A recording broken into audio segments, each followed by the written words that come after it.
Hi guys, it's Richard Lewis here. Super sorry that I haven't had a lot of time to do a lot of videos this week. Obviously been incredibly busy. As you can see from my surroundings, this is a fairly cheap, nondescript hotel. That's where I'm based in London at the moment. I'm going to be flying out to America for a couple of weeks. One of the things I'll be doing while I'm out there is I'll be going to California to do a speech about esports journalism and moderate a few debates about the future of esports at a summit there, and I'll tweet more about that nearer the time. But I wanted to utilize this dead time in this dead place. There's no one else in the lobby downstairs, so it's not even really worth me sitting in the bar and just getting a few whiskeys or whatever. But what I wanted to talk about is the importance of looking after your pro players if you're an organization.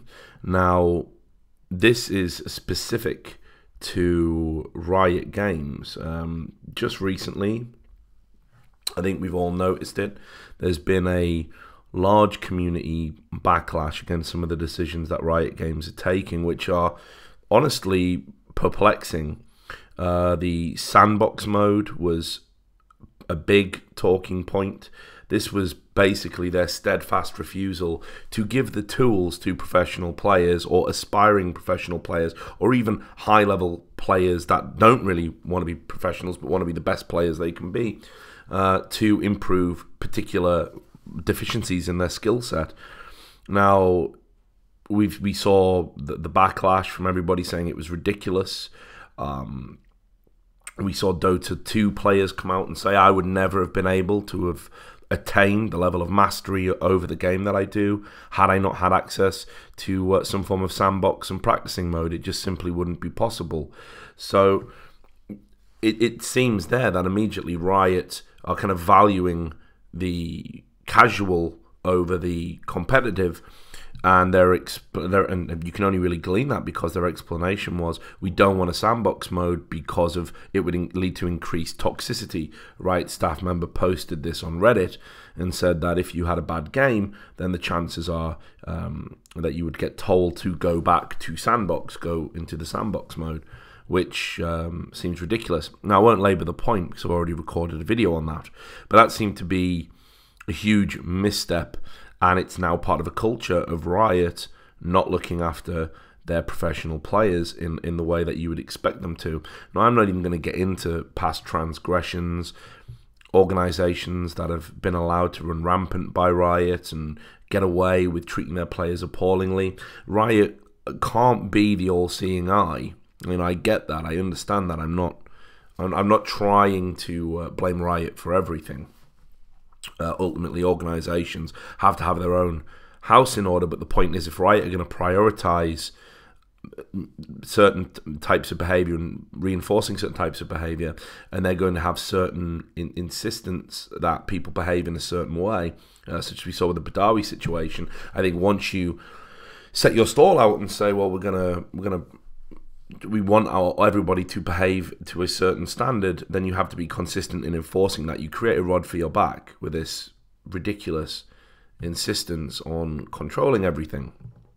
So if Riot, basically my point being on that is that if Riot are going to get involved with one, they've got to get involved with the other. Best thing for Riot to do is just to say, as something is brought to our attention, we will act appropriately, not will be complicit in some wrongdoings, and will also be super quick to stamp out some others. This goes for the same thing with elo boosting from players. You know, some players get next to no punishment at all. Other players, it seems to have cost them their entire career. So very strange and inconsistent. But the real thing that I want to talk about just on this video is literally the what it is to be a professional, what sort of things Riot are doing to facilitate looking after their professional players.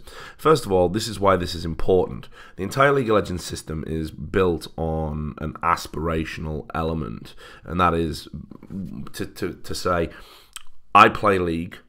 there is a ranked system that I am entered into immediately. As soon as I play ranked, I therefore want to play more games to improve my skill, and the people I will be looking to learn lessons from will be the pros, will be the people in the upper echelons of that hierarchy. So by creating that aspirational element, what you do is you make more and more people want to play the game more and more so they can be like the pros. And think about all of the League of Legends and Riot's kind of, and I'm loath to call it propaganda, that might be a tad melodramatic, but think about all of the video output they've put in. Oh, hey, look at this pro lifestyle. You know, they show the big crowd. They show the players signing autographs. You know, there's a brief hint. Ooh, girls dig Elo. Ooh, you know, all of this stuff. And the effect is that the young and impressionable people, or the aspiring esports stars, want to live that life. They want to be like that. That's how you encourage your next generation of superstars to come through. Now, the reality is, actually, being a League of Legends professional player, perhaps compared to almost any other esport, it's actually not that fun. It's not that good. And there's been a number of things that have come up recently which have kind of underlined that. One example that we can sort of just get through quickly was Forgiven, the AD carry for Gambit Gaming. Now, Forgiven was a player that when he was at SK Gaming was deemed to be the European MVP, deemed to be the best AD carry in his region. He is somebody that's always had tremendous talent, even though he's had a fairly controversial career. I think it's safe to describe it as that. Not always through faults of his own, but yes, he's made some missteps and errors of judgment, which that's unfortunate, that's sad. But this player now, after being banned for allegedly being reported, but ultimately it was to do with Twitter and Reddit threads. People contacted Riot staff specifically after he had become embroiled in some argument. And of course they look at the numbers and they go, okay, well, he's due some punishment now. So he gets banned for toxicity at a crucial point in the season, which has a horrendous impact on Gambit Gaming's, ability to finish as high in the league as they can.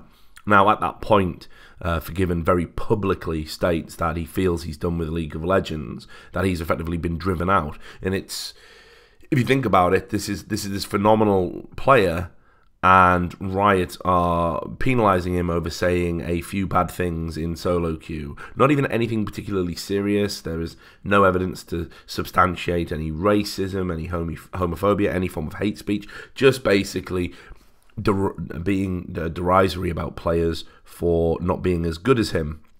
Which, given that he was indeed the MVP in his region, that pretty much applies to everybody, right? If we follow that through logically.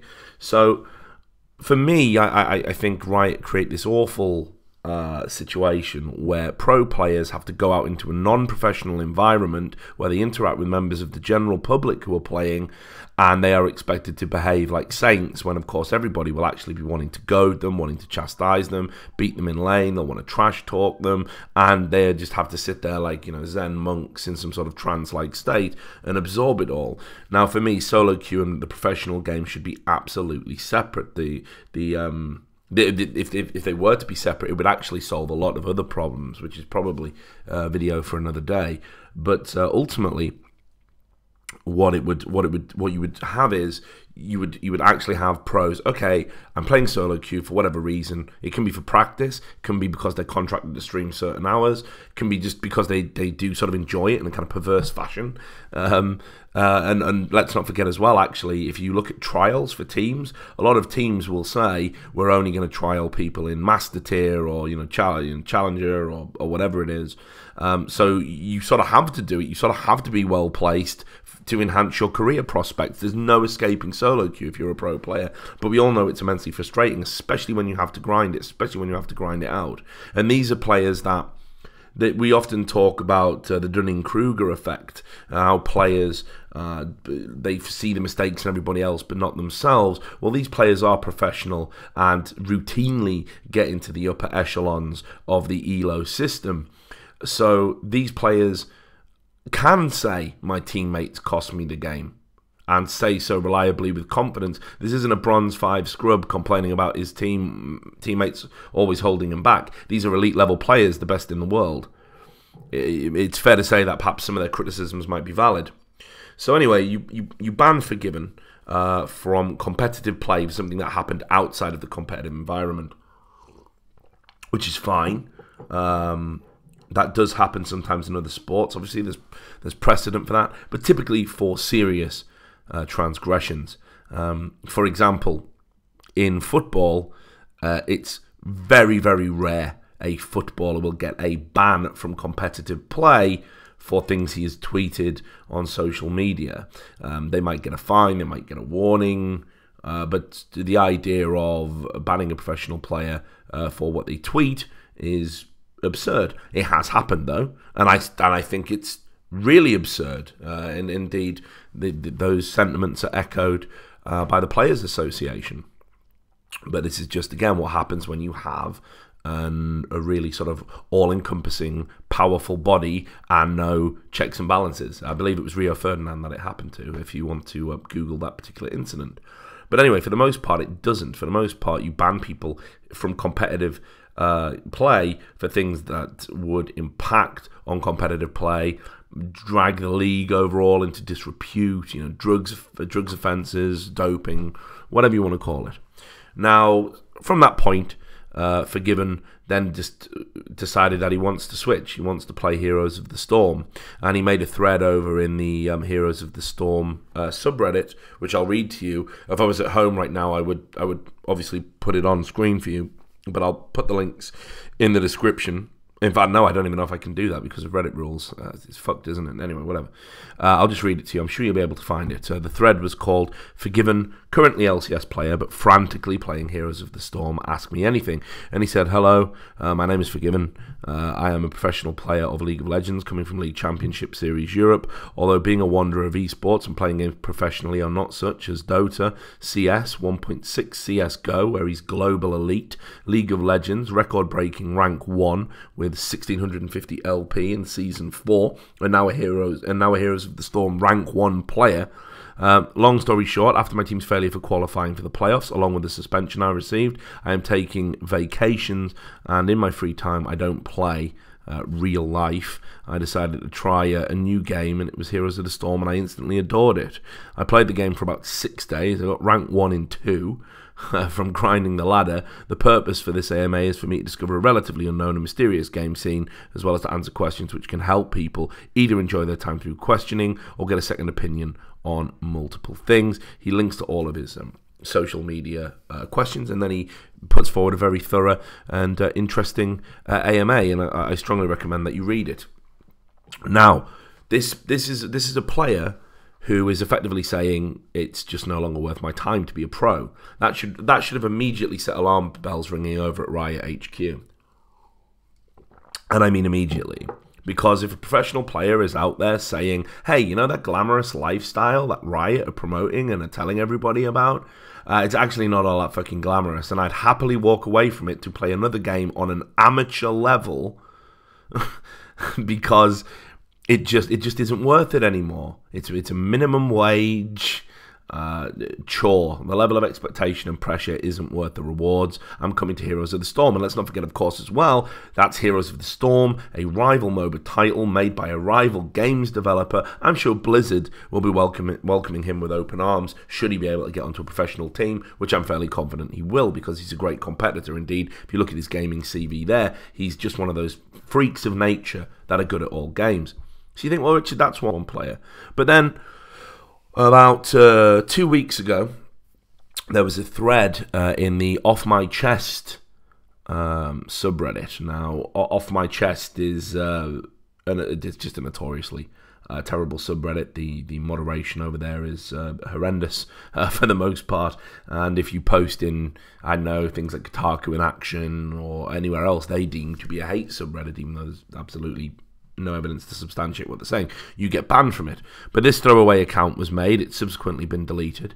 And it was entitled, and again, I won't link to it, but you'll be able to find it. It's entitled LCS Player Really Frustrated With My Life. Now, this is quite long and quite thorough, and actually a lot of it is superfluous. You don't really need to know the particular information.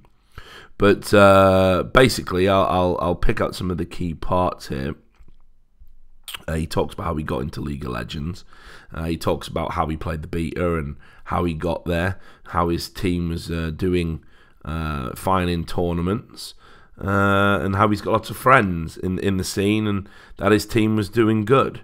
He talks a lot about how inferior the game is as an esport, that it doesn't have anything on some other titles in comparison to mechanics and reflexes, how it's a joke compared to Dota when it comes to teamwork, and how it's even a joke to real sports like basketball.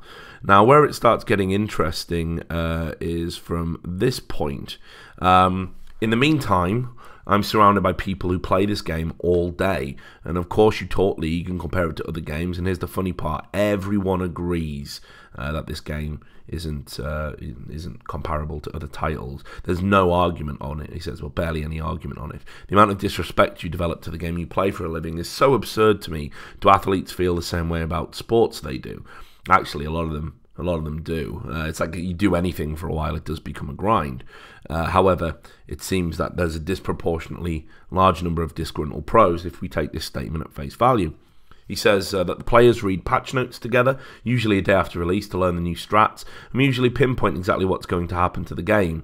Oh boy, Riot made tank items stronger, now it's a tank meta. Oh boy, Riot made AP assassins weaker, now it's AD assassins meta. None of us give a fuck. It's the same game we play, they just change the numbers. Once you understand how it's designed, there's nothing more for you to understand. It's just a game of numbers.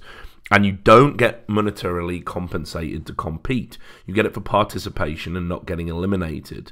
As long as you're on the top half and not the winner, it doesn't matter what you do. You play so many games that don't really count for anything.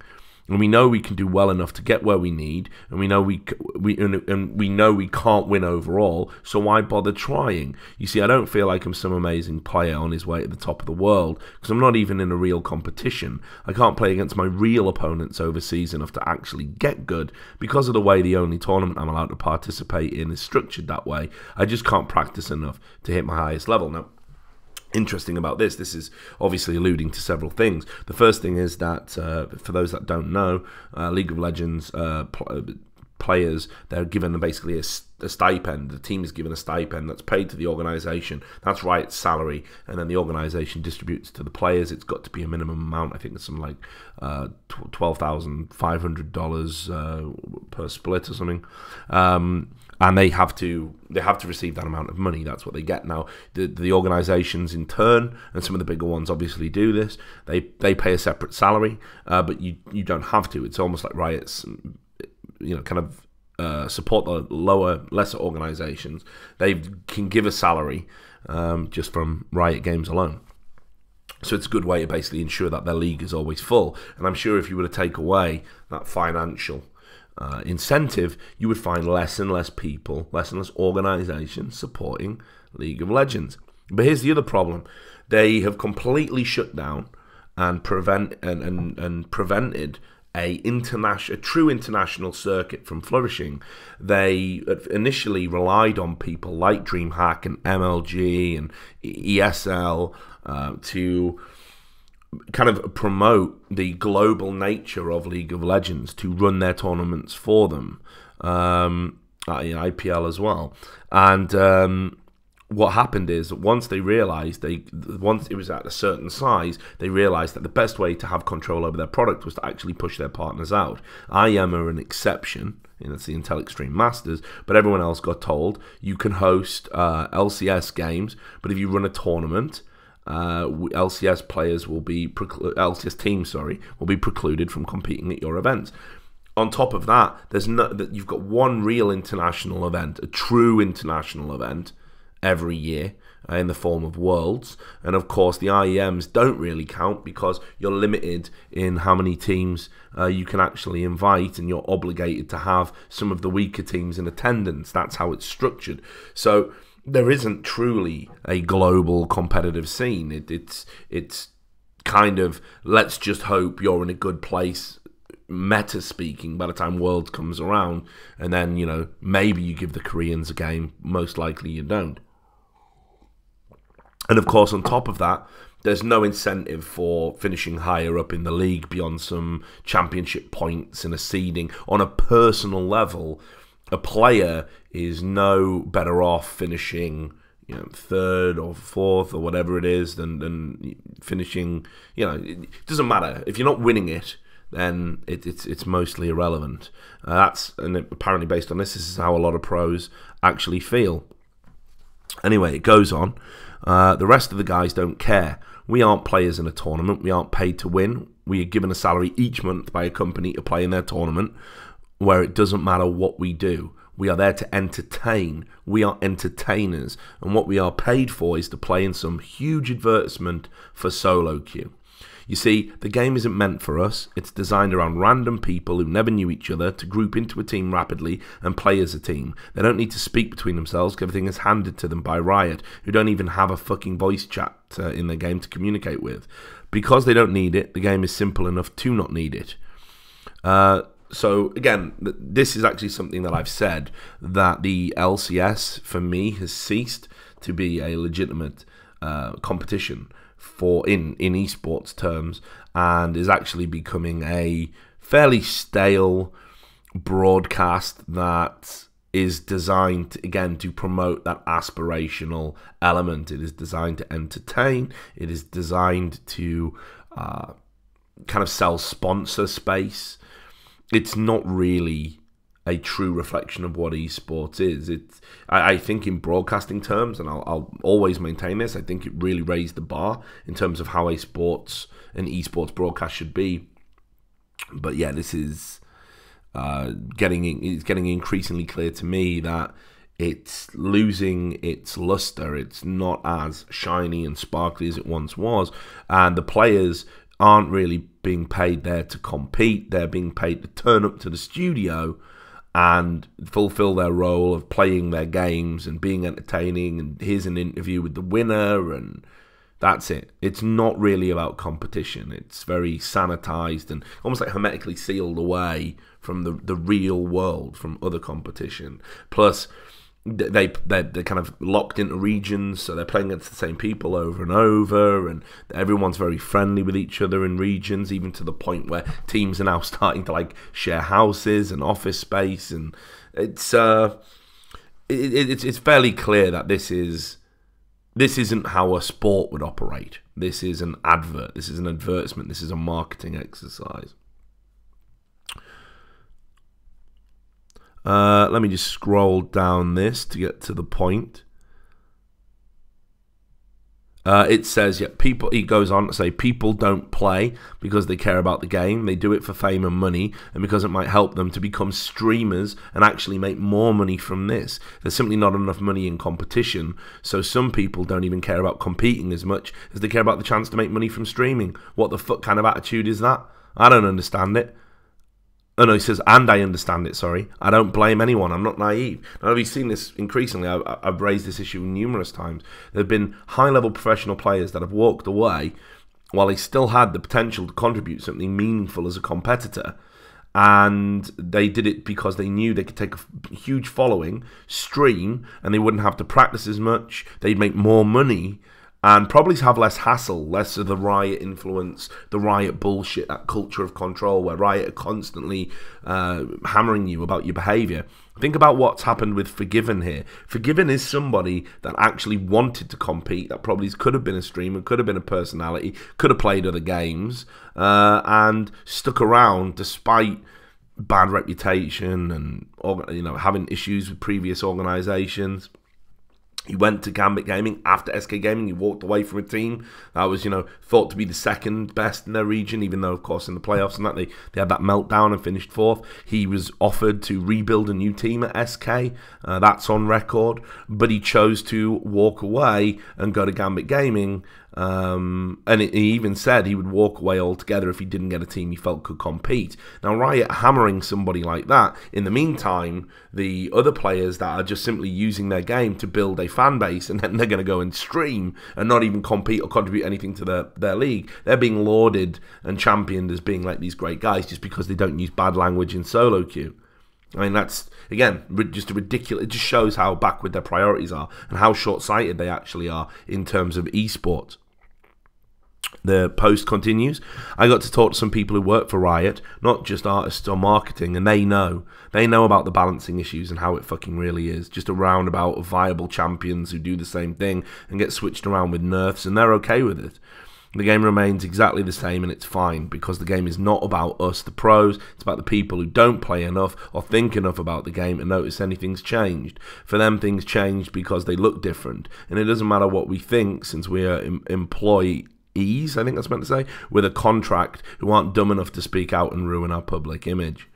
He talks about the jungle, and then he asks the question, what the fuck am I doing playing this? I'm not saying it got me depressed, because there are so many things to it besides playing a video game, and I hate people who self-diagnose on the internet. It's not clinical. I'm just tired of playing a shit game for a living. I'm tired of feeling like an advertisement. I feel like I'm wasting time. I should probably start some online college course or something just to feel my life is going somewhere. I also had someone I'm somewhat close to die. Someone I am close to die, which made me think about stuff. I'm not even sad or angry when playing. I'm just following a known pattern and win. No big outplays or skill, just do my thing and win. The player count for the league has actually plateaued or possibly went down the past year and a half. All indicators are that it has gone down, which is expected, I think. But it does make you think that it will die eventually, and if now there's no real career in it for you, then when will it have? Some of my friends think about it as a cash grab and don't care about the future, but I do, I guess.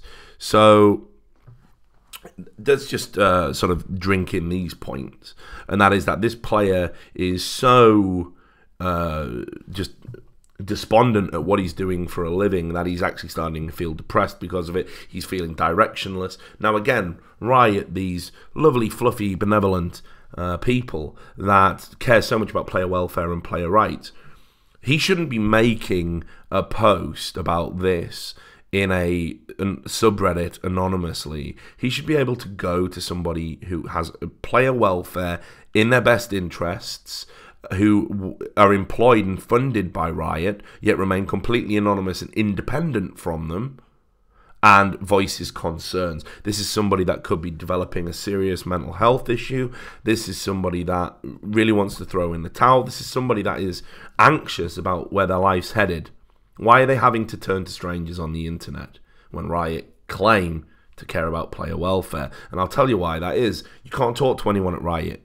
Even now, I bet they have held an investigation to find out who this person is, that they've asked around, that if they found out who this player was, they would go down the route of managing him out and not supporting him. We've seen it time and time again. Riot don't want to deal with anybody that criticizes them. They ostracize them. They bully them. If that fails, they'll try and coerce them or reward them, just anything to get them on side. They do not see themselves as being worthy of criticism, or rather, everyone around them isn't worthy to dispense it to them. It is this freakish, cultish thinking that creates an environment where pros are too scared to speak out, even when they're on the brink of some depressive episode. It's frightening, really. That has to happen. They have to go to a fucking subreddit. And of course, there's Riot employees, right, posing under the guise of friendship, saying, hey, if you want to talk to me anonymously. I certainly hope that player didn't do that, because none of them can be trusted. And none of them can be trusted. Once you're indoctrinated in Riot, that's it. That's what you think about. It's quite frightening, really. So, my advice to this chap would definitely be to start thinking about doing something with his life and to start looking at alternatives, because League of Legends is going to go the same way as almost every other esports title. It'll die, it'll be replaced, and Riot have expressed no interest in producing a sequel. They are allegedly working on another title at the moment. That's like top secret, and that's what my sources have told me. I have no idea if that's true or not. No way to really verify it, but certainly there'll be no place for the League of Legends players, and people are getting bored of the game, naturally. Riot seem incapable of delivering the things people would need to rekindle interest or to attract new players and new client, this sort of thing. And on top of that, they are now starting to really ostracize their professional players, who are the ones that actually you should be looking after, because they're the people that have got the followings. They're the people that you need to be out there selling the dream. Well, this post doesn't sell a dream, does it? It sells a fucking nightmare. final points on this. He says, holy hell, half the PR Riot does has nothing to do with the game. Shit YouTube videos, long fluffy paragraphs on why they don't want to work harder. At the same time, a competing game has an $80 million prize tournament, a new engine and client, and they tell the fans that practicing in sandbox is bad, and I just knew it. I'm so fucking used to this dismissive nonsense. I'm locked in a job that's too good to leave, and I don't have any skills that can help me find another. I know I'm young and I can leave and do things with my life, but it's easier said than done. I'm lucky to get paid as much as I do with my resume. I suppose I should be grateful for it. And then there's a few edits which aren't really worth your time. And then he just adds that, what do you think would happen to me or my friends if we go to a non-Riot media channel and say shit about their product, which is our livelihood? What would happen if I asked you to think of me, a young guy contracted to market a company's product, and not only as some athlete, or if I talked honestly about competing products? Yeah. Do you really think my public interviews are real? Really? Even here, the same rules apply, and they apply to everybody. So basically, that confirms what we've always known. That you don't fuck with Riot, you don't annoy Riot, you don't say anything bad about Riot. I leaked the LCS contract. It's there in black and white that all players sign an agreement that if you're going to say anything bad about Riot, they can penalize you in any way they see fit, basically. I mean, that's pretty much what it amounts to. That you can't criticize them, partners, sponsors, the game, employees. It's unbelievable. So these players are not in a good place at all. And again, Riot should worry about this, because if this is a reflection of how the average pro feels, it is a matter of time, only a matter of time before this sort of house of cards comes tumbling down. Now we're heading into Worlds, and I'm guessing by the time this video is uploaded and put into the public domain, you will have already read the write-up that I just did, so I'm going to reference it anyway. If this does come out a little bit ahead of that report, then you're in for a treat. But basically, the long story short is that ahead of Worlds, how it used to operate was that Riot Games would, for all of the teams that have competed over the course of the season, they would get 10 tickets. 10 tickets that they could reserve spaces for friends, family, whoever they felt needed to go. Now, if you think about it, that's like both parents of each of the players on a team and nobody else. So it's not even that great an allocation, certainly not compared to mainstream sports. But anyway, this time, Riot have bungled it. They fucked it up. They booked a venue in Paris that seats 1,500 people. So for the group stage, and keep in mind the group stage is where the most teams are going to be competing. So they've got the smallest venue out of the world circuit for the point where the most people are competing. They've had to cut the allocation down from 10 to 2. 2 for a team of 5 people, plus a manager, plus a coach, maybe even an analyst. And that, I mean, people are just going to have to make do with it. Riot have reminded the teams, we don't have to give you any tickets at all. They've communicated this to them directly, that it's some sort of favour. That you, as a professional who slogged away and put up with all of the shit just listed in that post, right, promoting their fucking product, it's a favour to be allowed to have your mother attend free of charge. Or your girlfriend. And in fact, this is where it gets even more interesting. That for the later groups, yes, the allocation goes back up to 10, but virtually no team's getting the full 10, because it depends on whether they are, you know, the right, made of the right stuff, whether Riot deem them to be important enough to attend. So girlfriends, they don't count, or indeed boyfriends, I should say partners, they don't count. They don't count. They're not guaranteed to be allowed to attend. Family is on a list of priorities, but that list of priorities also includes sponsors. So think about this logically. A representative from a team's sponsor is more likely to get a ticket to attend than a player's girlfriend, boyfriend, or best friend. And indeed, most of the teams aren't even getting the full allocation of 10. Sources have told me, which you can see in the report yourself, that this is potentially because Riot have got the Coca-Cola deal coming up again for renewal in 2016. They want to have more Coca-Cola reps there, more corporate reps there. That business is taking over.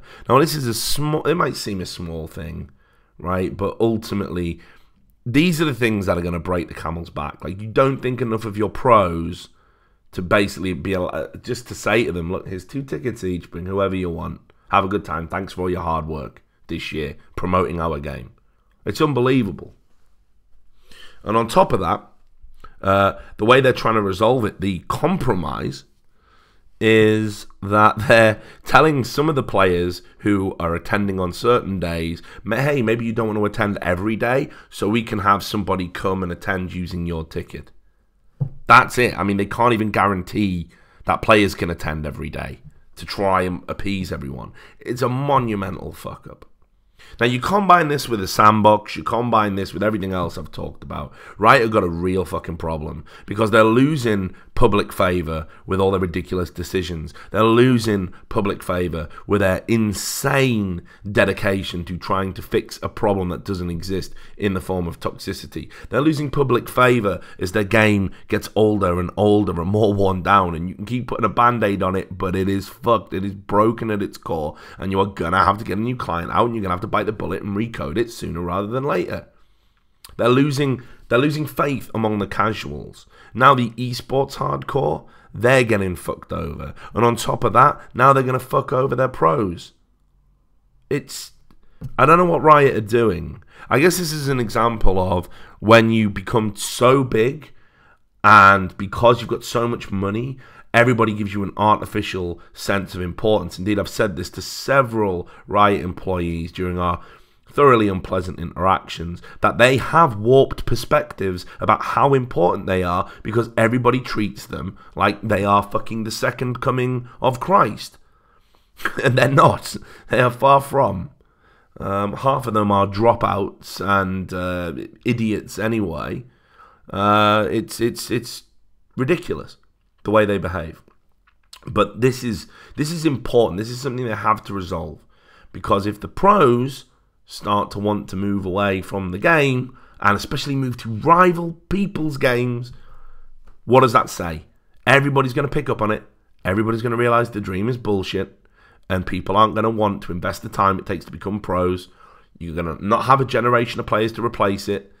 In the end, organizations are going to withdraw, and you're going to have to close LCS. You're just going to have to shut it down because the money you're going to burn through running it won't be worth it. There'll be no return. For me, the last few months have been like watching the start of the fall of Rome. I can't say I'm sad.